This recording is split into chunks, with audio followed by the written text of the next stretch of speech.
A nurse adopted a newborn baby. 10 years later, when she discovered the truth about the boy's identity, she deeply regretted it. Selina slipped through the quiet corridors of the neonatal unit, a place where time seemed to stand still and yet move swiftly all at once. She'd been a nurse here for over a decade, seen more newborns than she could count. But that day was different. She remembered it vividly. The air felt thick. The steady, mechanical beeping seemed louder, sharper somehow. Among the bustling nurses and tiny cries, 3 infants caught her attention, each with a different story and a distinct charm. 2 were beautiful boys, Ethan and Mason, and one was a sweet girl named Ava. They seemed unusually calm, gazing with wide eyes as if soaking up the world's unfamiliar sight. Selina had rarely cared for such contented babies. They were, as she would later tell her colleagues, a rare delight in the often hectic ward. Mason's family had come soon after his condition stabilized, their relief palpable as they cradled their child. Ava, too, left with her parents, her little hand grasping her mother's finger with a quiet grip that melted Selina's heart.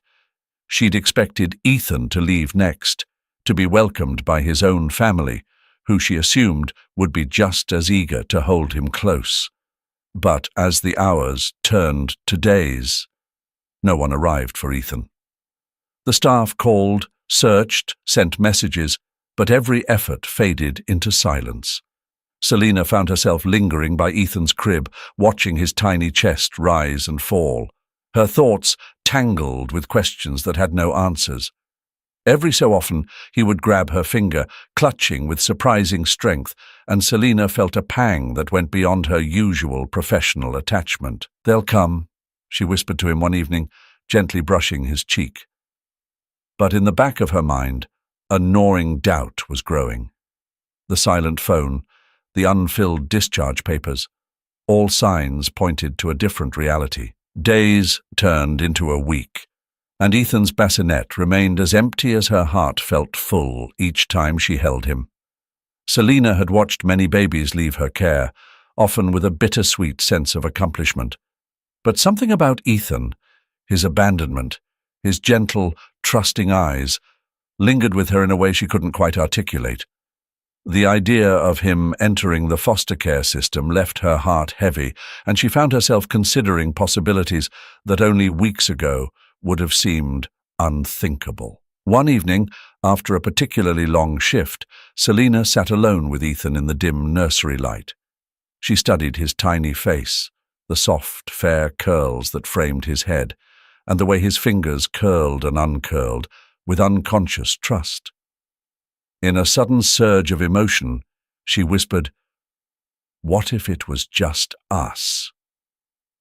Her voice barely broke the silence, but the words, once spoken, took root and refused to leave her mind. Selina weighed her decision carefully. Adoption wasn't something she'd taken lightly. It was a commitment that stretched beyond paperwork, beyond protocol. She thought of her modest, mortgage-free home, the quiet neighborhood perfect for children, and her steady income that allowed her a certain degree of security.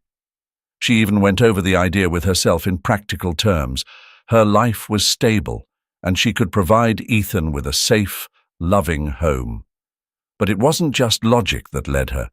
It was an unexplainable sense of belonging that had settled deep in her heart. When she informed the hospital of her intention to adopt, the response was met with cautious optimism. "You know what this means, don't you?" one of the hospital administrators had asked, raising a skeptical eyebrow. But Selina didn't flinch. She knew the challenges, the inspections, the questions she'd face, and she was ready for all of it, even if it meant waiting through the administrative maze with no guarantees. Days later, her phone rang. The voice on the other end was businesslike, clipped, but the words were enough to set Selina's heart alight. "Congratulations, Ms. Taylor. Your adoption application has been approved." She felt a surge of joy so intense it left her breathless. The hospital staff gathered around her, offering hugs and cheers, genuinely happy for her and the baby she had already come to love as her own. The following days were a whirlwind of preparations. Selina selected a jungle theme for Ethan's room, painting the walls in a soft green and choosing little animal decals to brighten the space. She spent hours arranging his crib, checking the toys, and setting up a cozy chair where she imagined they'd spent countless nights together. She picked out little onesies and blankets, each purchase a step closer to bringing him home. Finally, the day arrived. Selina pulled into the parking lot of the Child Protective Services building, her heart pounding with anticipation. The moment she laid eyes on Ethan, her resolve crystallized. He was hers, not by blood, but by a bond forged in quiet nights and whispered promises. She held him close, feeling his small fingers wrap around her own, and a warmth spread through her that dispelled every last shred of doubt. As they left, Ethan's tiny head rested against her shoulder, his breathing soft and steady. "We'll be all right," she murmured, her voice filled with the kind of certainty only love could give. Each step towards the car, toward home, marked the beginning of their journey. One she knew wouldn't be without challenges, but also one she knew they would face together. Each mile they drove brought Selina and Ethan closer to the place they would soon call home and to the beginning of a life they would shape together. Once they arrived, Selina carefully lifted Ethan from his car seat, his eyes darting around the unfamiliar space, curious and wide. She guided him through the house, finally stopping at the nursery she'd lovingly prepared, filled with a rainbow of toys and picture books. "This is your new home," she whispered, easing him into the crib.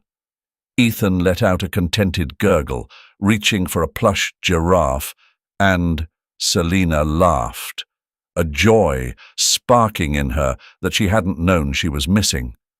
The rest of the day melted away in a series of simple moments, stories read aloud, playful laughter, and quiet reassurance, all to make Ethan feel secure and cherished.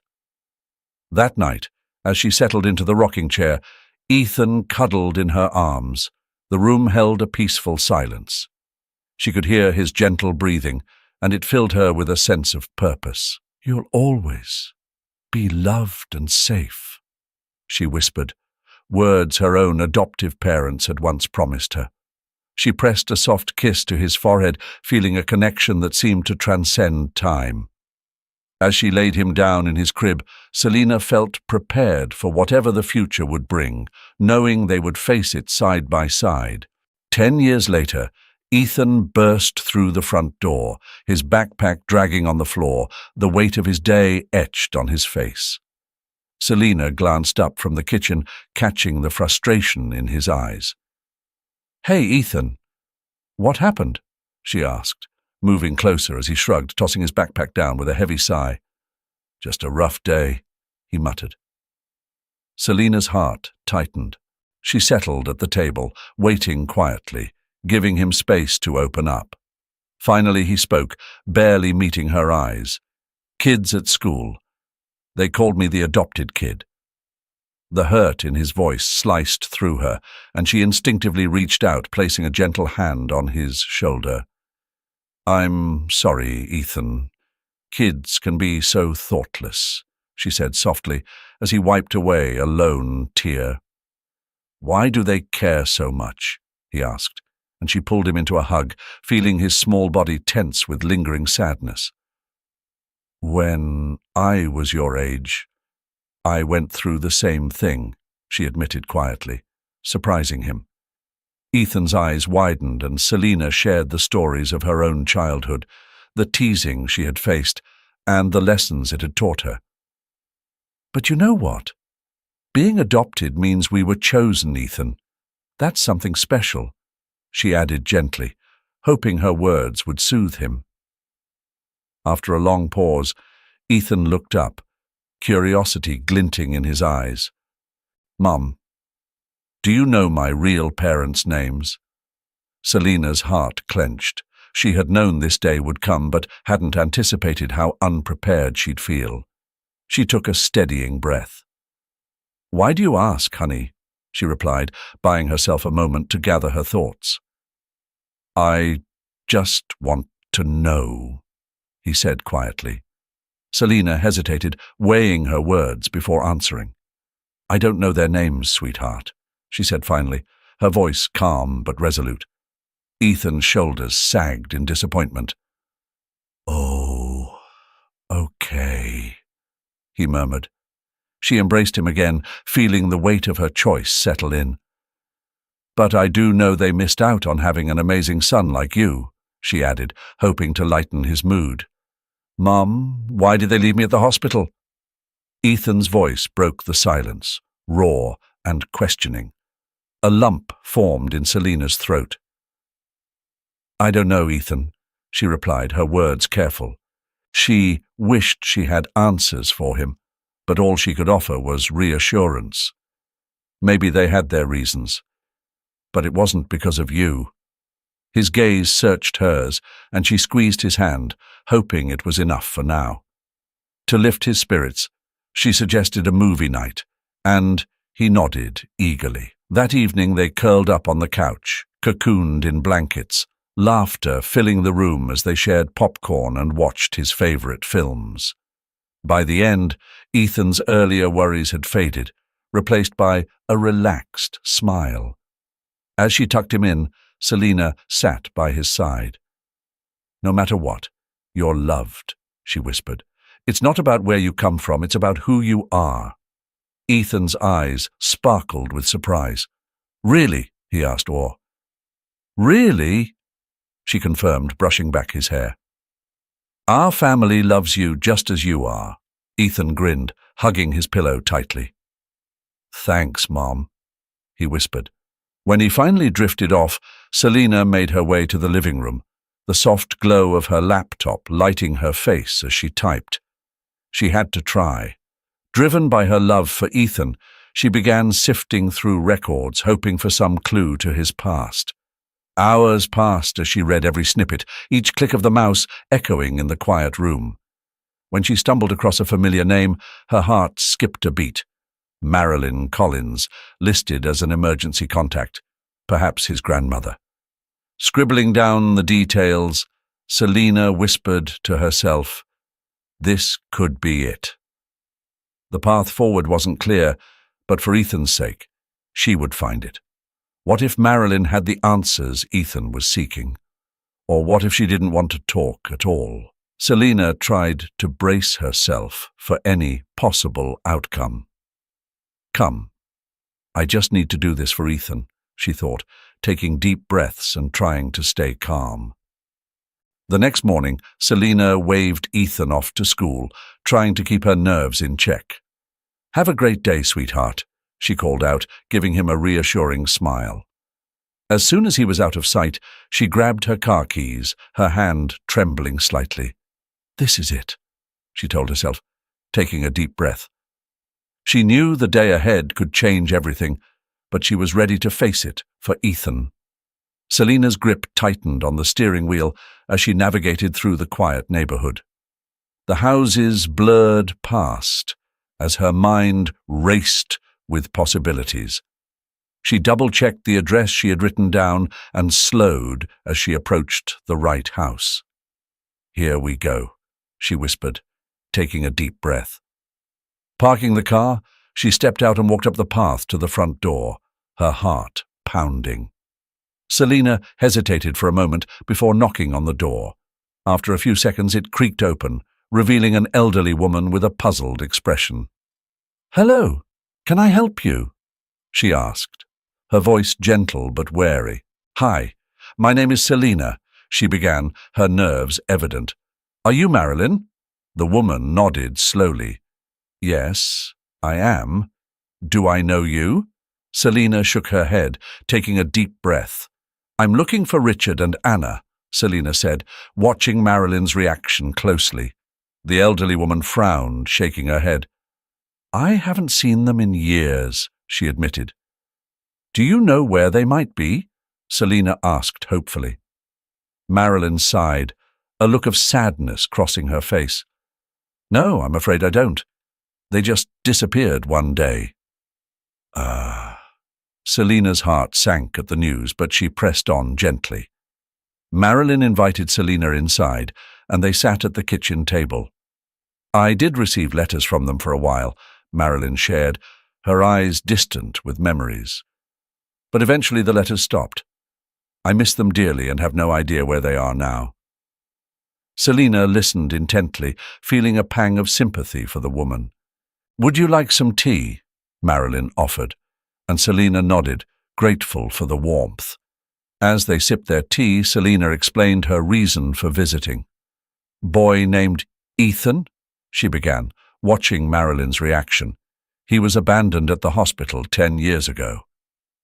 Marilyn's eyes widened, her hand trembling slightly. Ethan? My grandson, she whispered, her voice filled with emotion. Selina nodded. Yes, I believe so. Marilyn's eyes filled with tears, her curiosity about her grandson evident. Selina took a deep breath and began explaining Ethan's background. He was left at the hospital as a newborn, she said softly. I was his neonatal nurse and couldn't bear the thought of him going into the system. So I adopted him. Marilyn listened, tears welling up in her eyes. I love him as my own, Selina continued. He's a wonderful boy, and he deserves to know where he came from. Marilyn's eyes filled with tears as she realized the impact of her son and daughter-in-law's disappearance. I never knew what happened to them, she said, her voice shaking. It broke my heart when they stopped writing. And now to hear about Ethan. It's overwhelming. Selina reached out, placing a comforting hand on Marilyn's arm. I understand, she said gently. It's a lot to take in. Marilyn's emotions shifted, and she became defensive. Why did you come here? She asked, her tone sharp. Selina sighed, understanding the confusion and pain behind the question. I came because Ethan is starting to ask questions, she explained. I want to give him answers, but I also want to protect him.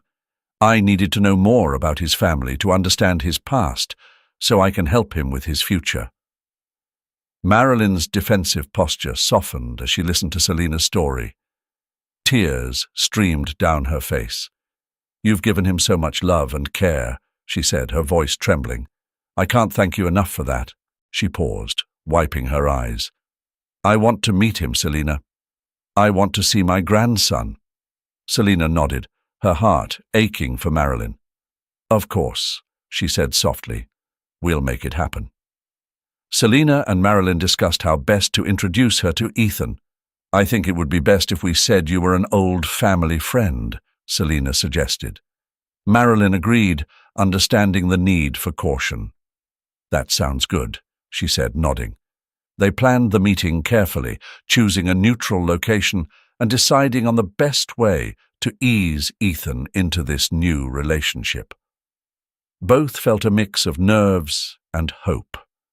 Marilyn and Selina decided on the plan. Marilyn would meet Ethan under the guise of being an old family friend. It's the best way to ease him into it, Selina said, and Marilyn nodded in agreement. That afternoon they made their way back to Selina's house, both women feeling a mix of nervousness and anticipation. This is it, Marilyn whispered, trying to calm her racing heart. Inside Selina's home, the sound of the kettle clicking to a stop cut through the quiet hum of the small living room. Selina brought the tray over to the low coffee table where Marilyn sat, hands folded tightly in her lap, eyes flitting nervously between the family photos on the walls and Ethan, who sat across from her, watching her with quiet curiosity. Marilyn's gaze softened as she looked at him, taking in the dark hair and serious brown eyes that studied her with an intensity uncommon for his age. So, Ethan, she began, clearing her throat softly, what are you interested in these days? Ethan thought for a moment, glancing at Selina before answering. Well, I like drawing a lot. Animals, mostly. And I've been reading some adventure books. Mom bought me a new one last month, he added, pride slipping into his voice. Marilyn's smile grew. Drawing animals, huh? You know, your grandfather used to do the same thing when he was young. We'd find sketches of birds and dogs all over his notebooks. Could never sit through a single history class without doodling on the margins. Her laugh was soft, fond, but her gaze stayed fixed on Ethan's face, searching for something beyond his polite smile. Ethan listened, nodding as he warmed to Marilyn's presence. The tentative beginnings of comfort crept into the conversation as he shared bits and pieces of his life, his favorite classes, how he'd recently scored his first goal in soccer, and the excitement he felt when the team celebrated with him. Marilyn leaned in, asking questions in a way that let him feel truly heard. Slowly, Selina saw her son's shoulders relax, the initial stiffness giving way to something softer, a shy trust, maybe. After a while, Selina noticed Marilyn's eyes narrow slightly as she observed Ethan, her fingers tightening around the cup of tea she had barely sipped. "Selina," she murmured, as if suddenly remembering her, "could I talk to you for a moment?" Selina caught Ethan's eye, gave him a reassuring smile, then led Marilyn into the small kitchen, leaving the murmur of a cartoon playing quietly on the living room TV behind them. She shut the door, watching Marilyn's brows knit into a frown. Marilyn hesitated, glancing over her shoulder as if to ensure Ethan was out of earshot. "Selina," she began, her voice dropping to a whisper. "I know I don't have the right to question you on this, but doesn't he look different?" Her words faltered, but the question remained, pointed and clear. Selina stiffened. "Different how?" she asked, masking the unease that flickered inside her. Marilyn's eyes softened with apology, but she pushed forward. "It's just that he doesn't have any of the family's features. The chin, the nose, even his eyes. There's not a trace of—" She trailed off, realizing her words were grazing a painful line. Selina swallowed hard, suddenly aware of the silence stretching between them. "Marilyn, he's my son. And as far as I'm concerned, that's all that matters." Marilyn nodded, perhaps sensing the firmness in Selina's tone. "I understand," she whispered. I just wanted to be sure." But before either of them could say more, the sharp ring of the doorbell broke the tension. Selina's eyes flashed with surprise as she moved to answer, leaving Marilyn staring pensively into her teacup. Opening the door, Selina found herself face to face with a couple, both looking tense and slightly worn, accompanied by a boy who looked to be about Ethan's age. The man extended a hand, offering a hesitant smile. "Hi, I'm Ryan," he said, glancing Selina, who had just entered the hallway. "And this is my wife, Jennifer. We've come to talk about something that's difficult to explain." Is this Ethan's home?" Selina's pulse quickened, but she managed a calm nod. "Yes. Come in," she said, leading them to the living room where Ethan was now sitting, curiosity plain on his face. They sat down, Ryan clearing his throat as he spoke. "We don't mean to intrude, but there's something you need to know about Ethan." He looked over at his son, Mason, and then at Jennifer, who seemed to be steadying herself. "It's hard to explain, but our families, they're connected in a way none of us could have anticipated." Selina's breath hitched, the weight of his words pressing heavily on her as she waited. Ryan continued, his gaze fixed on Ethan. "Mason was born the same day as Ethan. There was an incident at the hospital, and it turns out the two boys were switched at birth." He glanced at Jennifer, his voice tightening. "We only found out recently when Mason had some health tests done." The room grew still, the revelation settling into the air like dust. Selina's mind raced, every instinct as Ethan's mother pulling her thoughts back to him, to his well-being. She steadied herself, holding back the flood of emotions as she took in Ryan's words. Jennifer finally spoke, her voice soft and raw. "We're not here to disrupt anything," she said, glancing between Selina. "But Mason, he has a medical condition and we were hoping to find a donor. Someone who might be a match." Her gaze shifted to Ethan, filled with a quiet, pleading hope. Selina nodded slowly, feeling the ground shift beneath her, the weight of her love for Ethan pressing into the new reality before them. "We hoped that tracking down Ethan's adoption records might lead us to the right match for Mason," Ryan explained, his tone full of quiet urgency. Ethan sat listening intently, his mind racing to comprehend all that was being said. Selina was stunned by the unexpected revelation, taking a deep breath as she worked to steady her emotions. "I didn't know," she murmured, her voice gentle. "I've been searching for Ethan's birth parents, Richard and Anna, but so far I've found nothing." Ryan and Jennifer exchanged a glance of cautious hope. "Anything you uncover could help us," Ryan replied, resolute. "We're ready to do whatever it takes for Mason's sake."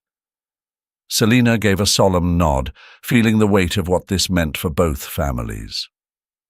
Just then, Marilyn entered the living room, her eyes widening the moment they fell on Mason. She froze, one hand instinctively covering her mouth. "Oh my goodness," she whispered, her voice breaking as her eyes filled with tears. "He looks exactly like Richard." The room fell into silence, each person processing Marilyn's words. "Are you related to him?" Ryan asked softly. Marilyn nodded, her gaze still fixed on Mason. "Yes," she replied, voice trembling. "I'm Ethan's grandmother." Marilyn could hardly take her eyes off Mason. "He's so much like Richard," she murmured, almost to herself. Turning to Ryan and Jennifer, she added, "If Mason needs a donor, I'll be tested. I'll do whatever's necessary." Ryan and Jennifer exchanged another glance, filled with a spark of hope. "Thank you," Jennifer said, her own voice catching as she blinked back tears. "This means so much to us." Marilyn nodded with resolve. "We're family, and family does whatever it can to help." Clearing his throat, Ryan spoke with quiet sincerity. "We'd like to properly introduce ourselves to Ethan, if you're open to that. We'd like to explain everything directly." Selina glanced at Ethan, who was listening closely but with a steady composure. She nodded. "I think it's time he knows the truth," she agreed, giving Ethan a gentle smile. "Are you ready to hear more, Ethan?" she asked softly. Selina felt a mix of relief and anxiety, knowing this was a pivotal moment. Ethan looked at her and nodded slowly. "Okay," he whispered. Selina squeezed his hand reassuringly. "We're all here for you," she assured him. Looking back at Ryan and Jennifer, she said, "Let's face this together." The group moved into the living room, bracing for a conversation that was sure to bring deep emotions. In the living room, a hopeful tension hung in the air.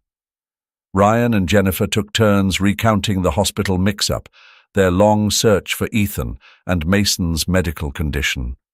Selina and Marilyn listened closely, both occasionally wiping away a tear. "We never wanted this to happen," Ryan said, his voice faltering. "But we're beyond grateful to have found you." Selina nodded, feeling the enormity of their words. "We'll work through this together," she replied, her tone full of quiet resolve. Soon after, Ethan came face to face with Mason, his brother by a twist of fate. They looked at each other, hesitant but curious. "Hi," Ethan said softly. "Hi," Mason responded, a small smile on his face. The adults watched, hearts swelling with emotion. "This is your brother," Selina said gently, resting a hand on Ethan's shoulder. Ethan looked at Mason, the realization beginning to sink in, the complex threads of their lives woven together in ways he was only starting to grasp. "We'll work it out," he said, his voice carrying both uncertainty and hope. He sat quietly, absorbing all he had just learned about his roots. The shock was profound, yet with it came a sense of peace. Finally, there were answers. Selina sat beside him, a comforting presence. "It's a lot to take in, isn't it?" she said softly. Ethan nodded, his thoughts swirling. "Yeah, but I'm glad to finally know," he replied, his face softening with a small, hopeful smile. Despite everything, Ethan's heart remained firmly anchored to Selina, the mother he'd known his whole life. Their bond endured, even as they ventured into this new chapter. "You'll always be my mum," Ethan said one evening. Selina pulled him close. "And you'll always be my son," she whispered, her voice overflowing with love. They returned to their routines, finding comfort in the familiar, even as they adapted to the evolving realities around them. Ethan and Mason's connection grew over time as they discovered shared interests. Ethan sat stiffly on the living room sofa, his eyes cautiously meeting Mason's from across the room. Mason's gaze darted around, taking in the unfamiliar surroundings of Selina's home as if gauging each corner for clues about Ethan's life. It was their first encounter, and the air between them was thick with silent curiosity and a shared nervousness they couldn't shake. Selina broke the tension first, setting a tray of cookies and juice on the table with a quiet smile. "Why don't you two help yourselves?" she said, her tone warm but just a little too cheerful, as if trying to close the widening gap between them with a bit of sugar and politeness. Mason reached forward, snatching a cookie quickly, as though trying to hide the fact he hadn't eaten much that day. He took a bite, then looked up at Ethan, waiting for him to say something, but the words wouldn't come. "Didn't think I'd meet anyone like me," Mason finally muttered, as if talking to the cookie more than Ethan. "Same," Ethan replied after a pause, his voice softer, careful. He was used to knowing things clearly, his friends, his routine, the way Selina made pancakes on Sunday mornings. But here, with Mason, everything felt upturned and fragile, like a puzzle he wasn't sure how to piece together. Mason tilted his head, studying him. "So, what do you do for fun?" he asked, his question simple but oddly loaded, as though he were feeling out the shape of Ethan's world. Ethan shrugged, feeling suddenly self-conscious. "I like to read, sometimes write," he offered, his voice slightly guarded. Mason's eyebrows shot up. "Writing? Like stories?" he asked, his face lighting up for the first time since arriving. There was a glimmer of recognition there, something genuine that made Ethan feel a little less on edge.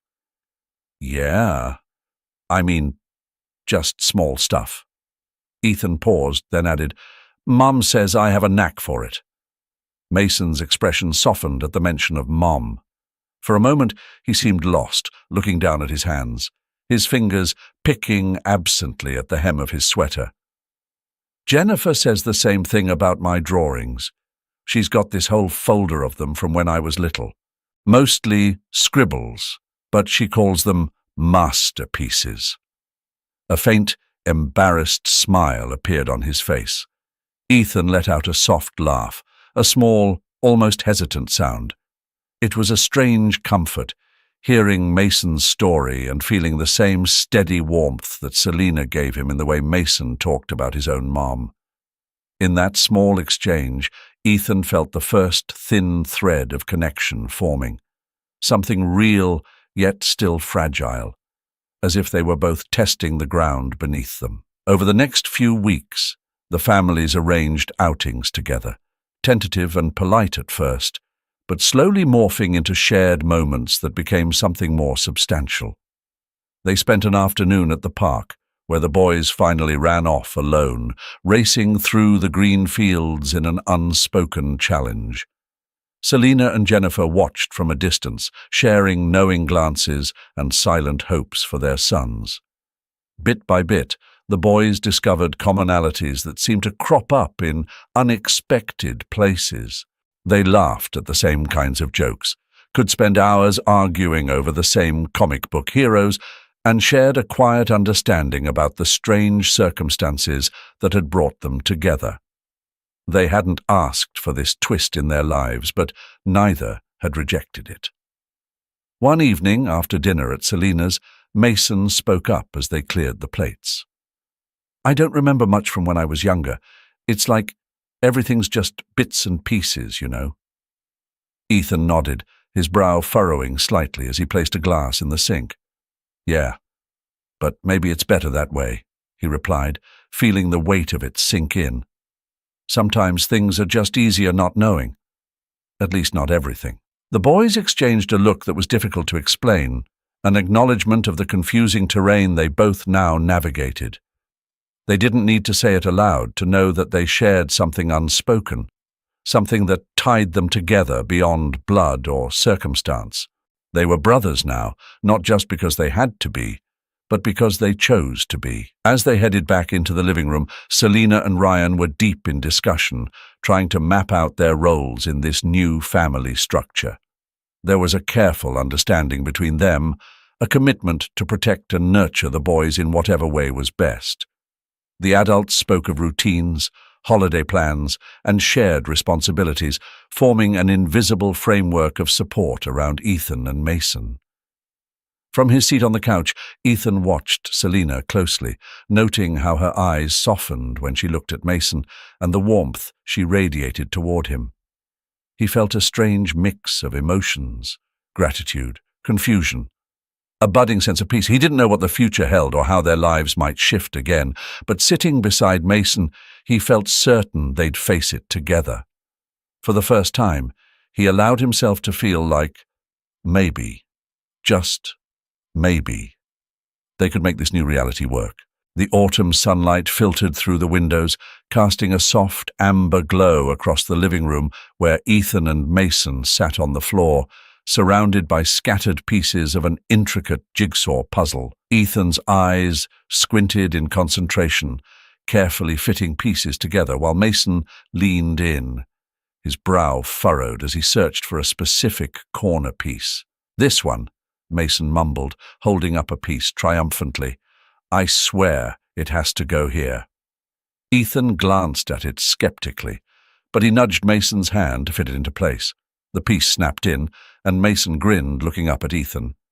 "You're getting better at this," Ethan said with a smirk, his tone filled with the easy camaraderie that had blossomed between them over months of slow, cautious progress. Mason chuckled, nudging Ethan's shoulder as he shifted his attention to the puzzle's final section. On the couch nearby, Selina sat next to Marilyn, her gaze following the boys with a warmth she could barely contain. The past year had not been easy, filled with countless hospital visits, sleepless nights, and the weight of a truth that none of them could have anticipated. Yet here they were, a family, no matter how unexpectedly it had all come together. Marilyn leaned over, lowering her voice as she said, "You know, sometimes I wonder how things would have turned out had I never met him, never seen Ethan. Strange, isn't it?" Selina nodded, her eyes softening. "It is, but I can't imagine it any other way now. He's family." She paused, glancing at Mason, who was enthusiastically explaining something about the puzzle to Ethan, the way he always did when he was trying to impress his older brother. "And I think he feels it too." A soft chuckle escaped Marilyn. "Maybe so, But I want you to know I'll always be here for him, for both of them." Her eyes lingered on Mason and then drifted back to Selina with a quiet determination that needed no further words. She had already promised, in as many ways as she could, to be there for Mason's medical needs, to stand by them all. Selina felt the weight of Marilyn's promise settle within her, a steady comfort that had grown to be as constant as the ticking of the old clock on the wall. She simply nodded in reply, letting the silence speak for itself. "Mom!" Ethan's voice pulled her back. He was holding up the last piece of the puzzle. "It's all you. Finish it." Selina laughed, a soft, genuine sound that felt like a rare treasure. She crossed the room and knelt beside the boys, carefully fitting the final piece into place. As the picture clicked together, a landscape of a peaceful meadow with a winding river, she felt an unexpected swell of pride, both in the puzzle and in the family that had somehow fit together against all odds. "There," she said, sitting back and admiring the completed picture. "A team effort." Mason beamed, eyes shining. "Yeah, but we couldn't have done it without you." Selina's hand rested on his shoulder, giving a gentle squeeze. "Couldn't have done it without any of us," she said, her voice calm but resolute. She turned to Ethan, whose expression softened as he nodded in agreement. In the silence that followed, an unspoken promise seemed to settle between them, an understanding of the years that had brought them here, the memories and the countless challenges they'd all endured. Ryan entered the room, glancing at the puzzle with raised brows. "Looks like we've got some puzzle masters in the house. Anyone up for a snack break?" The boys erupted in eager agreement, scrambling to their feet. Marilyn chuckled, getting up to follow them into the kitchen, but Selina remained behind for a moment, watching as her family moved into the next room, voices mixing in a gentle hum. The world outside their door would never be simple or free from hardship, but in this space, within these walls, there was an undeniable sense of harmony, a family bound together by promises both spoken and silent. As she made her way to join them, a thought lingered, hopeful and steady. Whatever lay ahead, they would face it together. And that's the incredible, heart-wrenching journey of a nurse who took a leap of faith to save a child and uncovered secrets that changed her life forever. What would you do if faced with a truth that could shatter everything you thought you knew about family and love? Let me know your thoughts in the comments below. And if you found this story as captivating as I did, don't forget to like, subscribe, and hit that notification bell so you don't miss out on more stories that keep you thinking long after they end. Thanks for watching, and I'll see you in the next video.